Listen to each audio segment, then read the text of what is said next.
नमस्कार मित्रांनो, राम राम. आपण आज करणार आहे सगळ्या घराची क्लिनिंग. कारण पलीकडल्या रूमची केली होती, आता अलीकडल्या रूमची राहिली होती. तर आता देवघराची क्लिनिंग चालू आहे. बघा तर मग किती सामान, इतकं सामान आहे की भरपूर सामान झालेलं आहे.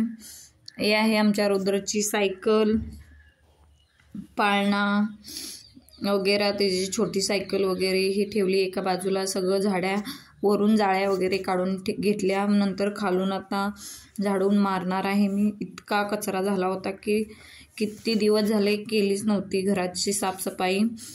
कारण 2-3 महिने तर होऊन गेले तर केलीच नव्हती. कारण का तर मी थोडी आजारी होती. रुद्र पण आहे थोडासा, रुद्र बदमाशी परेशान करतो रुद्र पण, त्यामुळं केलीच नव्हती.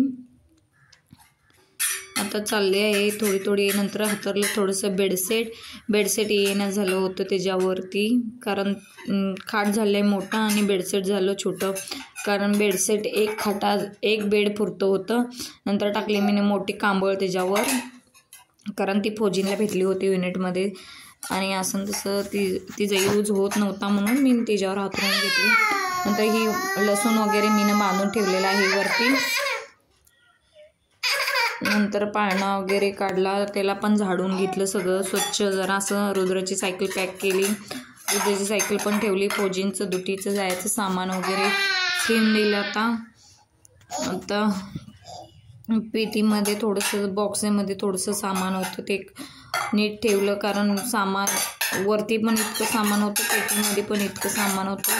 कारण सामान भरपूर होत होतं, त्यामुळं जागाच नव्हता सामान ठेवायला. इतकं मोठं घर असून सुद्धा पसार ठेवायला जागाच नाही, म्हणून ठेवला. आमच्या रुद्राचा टेलिफोन आहे तर तो फोन कानाला लावतो, हॅलो हॅलो करतो.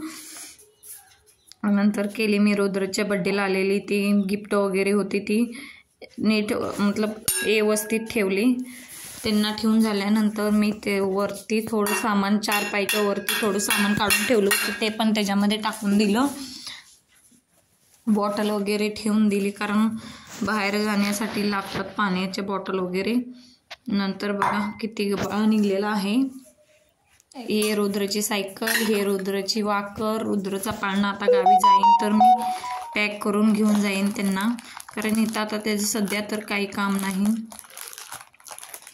कारण रुद्र आता मोठा झाला आहे तर रुद्राला आता हे करत नाही. मग चप्पलचं स्टँड थोडंसं हे केलं, रँक वगैरे पुसून घेतलं थोडंसं. नंतर मारले थोडंसं झाडू खालनं. तर बघा तर रुद्र आमच्या काय चाललंय, लसूण खायचं चालू आहे. नंतर झाडून घेतलं फ्रीजच्या मागचं सगळं सामान काढून, फ्रीज वगैरे झाडून. तर सिलेंडर वगैरे काढून, सिलेंडरच्या भोवतीचा कचरा वगैरे काढून पूर्ण एकदम झाडून घेतलं.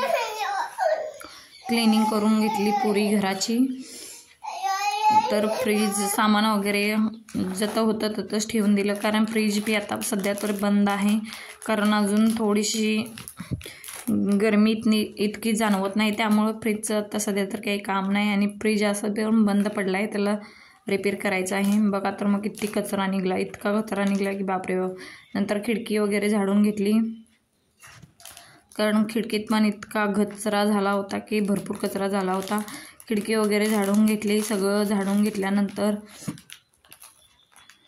रुद्र आहे आणि मधी करण्यासाठी ते तर इतकं परेशान करतोय की भरपूर परेशान करतोय. नंतर बघा किती कचरा निघलेला आहे. हे आमचा लसूण निघला होता गार्डनमधला, तो पण जरा साफ करून ठेवला.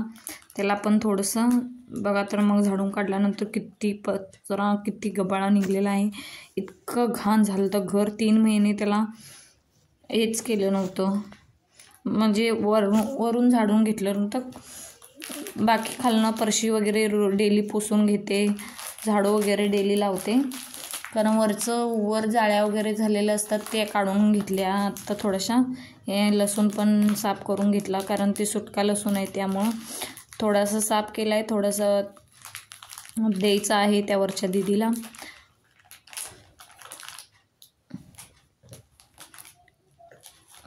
मग नंतर घरचं काम वगैरे झालं, जेवण वगैरे झालं, थोडंसं रेस्ट केली दुपारी. नंतर रुद्राला घेऊन आलो थोडंसं झालं होतं, कारण रुद्राला ताप आला होता त्यामुळे थोडंसं चकचकीत